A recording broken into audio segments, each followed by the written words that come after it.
मन के गंदे और अश्लील विचारों को कैसे रोके? स्वामी विवेकानंद जी के विचारों के आलोक में। मनुष्य का मन अत्यंत शक्तिशाली और चंचल होता है। यही मन हमें परमात्मा तक पहुंचा सकता है और यही मन हमें अधोगति की ओर भी ले जा सकता है। जब मन पर अशुद्ध, गंदे या अश्लील विचारों का प्रभाव बढ़ जाता है तो व्यक्ति की ऊर्जा, शांति और आत्मबल नष्ट होने लगता है। इस विषय पर जब किसी ने स्वामी विवेकानंद जी से पूछा कि स्वामी जी, मन में गंदे और अश्लील विचार आते हैं, उन्हें कैसे रोका जाए, तब उन्होंने बहुत ही गहन और व्यावहारिक उत्तर दिया। उन्होंने कहा कि इन विचारों को दबाओ मत, उन्हें ऊंचे विचारों में रूपांतरित करो। ये उत्तर केवल एक उपदेश नहीं बल्कि मनुष्य की आंतरिक साधना का रहस्य है। आइए स्वामी विवेकानंद जी के विचारों के आधार पर समझें कि मन के गंदे विचारों को कैसे रोका जाए और उन्हें कैसे पवित्रता की दिशा में परिवर्तित किया जा सकता है। 1. मन की प्रकृति को समझना। विवेकानंद जी कहते थे कि मन का काम है विचार उत्पन्न करना। वह एक यंत्र की तरह है जो निरंतर सोचता रहता है। इसलिए अगर मन में कभी गंदे या अश्लील विचार आते हैं तो ये असामान्य नहीं है। समस्या ये नहीं कि विचार आते हैं, बल्कि ये है कि हम उन विचारों से कैसे निपटते हैं। अधिकांश लोग इन विचारों को दबाने की कोशिश करते हैं, परंतु दबाया गया विचार और अधिक शक्ति लेकर लौटता है। विवेकानंद जी कहते थे, विचारों को दबाने से वे मिटते नहीं, केवल मन के गहराई में छिप जाते हैं और अवसर मिलते ही बाहर आ जाते हैं। इसलिए पहला कदम है विचारों को स्वीकार करना, पर उनके साथ जुड़ना नहीं। जब हम विचार को बस देखते हैं तो वो अपना असर खो देता है। 2. विचारों का रूपांतरण, transformation of energy. Swami Vivekananda ji ने कहा, जिस शक्ति से मनुष्य अशुद्ध विचार करता है, वही शक्ति जब नियंत्रित हो जाती है तो ज्ञान, प्रेम और आध्यात्मिकता का रूप ले लेती है। यहाँ विवेकानंद जी शक्ति रूपांतरण की बात करते हैं। अश्लील विचारों में जो मानसिक ऊर्जा लगती है वो बुरी नहीं, वो केवल गलत दिशा में प्रवाहित हो रही है। अगर उसी ऊर्जा को सही दिशा दी जाए, अध्ययन, ध्यान, सेवा, संगीत या साधना में, तो वही शक्ति व्यक्ति को तेजस्वी और पवित्र बना देती है। अर्थात विचारों को मारना नहीं बल्कि ऊंचा उठाना है। 3.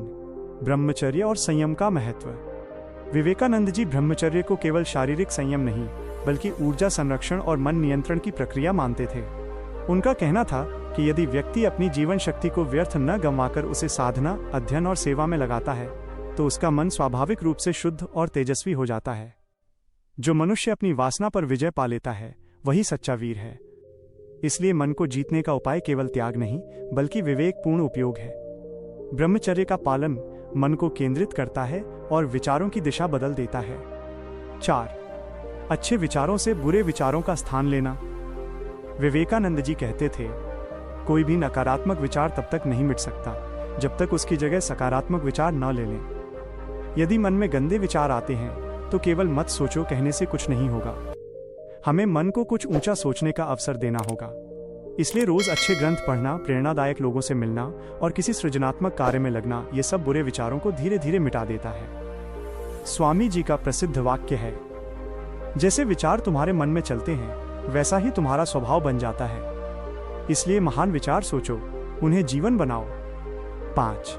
ध्यान और प्राणायाम का अभ्यास। विवेकानंद जी स्वयं गहरे ध्यान के साधक थे। उनका मानना था कि ध्यान के द्वारा मन की सारी अस्थिरता और वासनात्मक प्रवृत्तियां समाप्त हो जाती हैं। ध्यान से मन पर नियंत्रण बढ़ता है और व्यक्ति अपनी चेतना को ऊपर की ओर उठा सकता है। प्राणायाम से शरीर की ऊर्जा संतुलित होती है। जब प्राण संतुलित होते हैं तो विचारों की अशुद्धि स्वतः कम हो जाती है। इसलिए हर दिन कुछ समय ध्यान, प्राणायाम और मौन के अभ्यास के लिए रखना चाहिए। 6. संगति और वातावरण का प्रभाव। स्वामी विवेकानंद जी कहते थे कि मन वही बनता है जो हम उसे खिलाते हैं। हमारे मित्र, हमारा पढ़ना, देखना, सुनना सब मन पर गहरा प्रभाव डालते हैं। अगर हम अश्लील सामग्री देखते हैं या नकारात्मक संगति में रहते हैं तो मन उसी दिशा में ढलता जाता है। इसलिए जरूरी है कि हम अपने वातावरण को सात्विक और प्रेरणादायक बनाएं। सच्चे मित्रों का साथ, अच्छी किताबें और पवित्र संगीत, ये सब मन को शुद्ध करने के साधन हैं। 7. आत्म जागरूकता और ईश्वर स्मरण। विवेकानंद जी का जीवन केंद्र आत्मा की पहचान था। वे कहते थे, तुम शरीर नहीं आत्मा हो, तुम्हारा स्वभाव पवित्र है, दिव्य है। जब व्यक्ति ये अनुभव करने लगता है कि मैं आत्मा हूं, मैं शुद्ध हूं, तो गंदे विचार स्वयं अपनी जगह खो देते हैं। यह अनुभव केवल बौद्धिक नहीं बल्कि साधना से आता है, प्रार्थना, जप और भक्ति के माध्यम से। 8. सक्रिय जीवन और कर्मयोग। आलस्य मन को गंदे विचारों की ओर ले जाता है। जब मन खाली होता है तो वो व्यर्थ की कल्पनाएं करने लगता है। विवेकानंद जी कहते थे, व्यस्त रहो, क्योंकि निष्क्रिय मन शैतान का घर है। इसलिए जीवन में सक्रिय रहना, काम करना, पढ़ना, व्यायाम करना, दूसरों की मदद करना, ये सब अश्लील विचारों को हटाने के व्यावहारिक उपाय हैं। 9. आत्मविश्वास और धैर्य। विवेकानंद जी ने हमेशा सिखाया कि कभी स्वयं को पापी मत समझो। अगर मन में गंदे विचार आते हैं तो ये कोई अपराध नहीं, ये केवल मानसिक स्थिति है। उसे बदलने के लिए समय और अभ्यास चाहिए। तुम दिव्य हो, तुम्हारे अंदर सारी शक्तियां पहले से मौजूद हैं। बस विश्वास रखो और आगे बढ़ो। धैर्य रखो, अभ्यास करते रहो। धीरे धीरे मन शुद्ध और शांत होता जाएगा। निष्कर्ष: स्वामी विवेकानंद जी का मार्ग अत्यंत स्पष्ट और सरल है। गंदे या अश्लील विचारों को दबाओ मत, उन्हें रूपांतरित करो। उन्हें ऊंचे विचारों में बदलो। अपनी ऊर्जा को वासना में नहीं, सेवा, अध्ययन, ध्यान और प्रेम में लगाओ। मन को सात्विक जीवन, अच्छे विचारों और ईश्वर स्मरण से पोषित करो। जब व्यक्ति ये समझ लेता है कि मैं आत्मा हूँ, मैं शुद्ध हूँ, तो अशुद्ध विचार उसके पास टिक ही नहीं पाते। जो अपनी इंद्रियों को वश में कर लेता है वही सच्चा वीर है। बाहर का युद्ध जीतना सरल है, पर मन का युद्ध ही सबसे कठिन और सबसे महान है। This story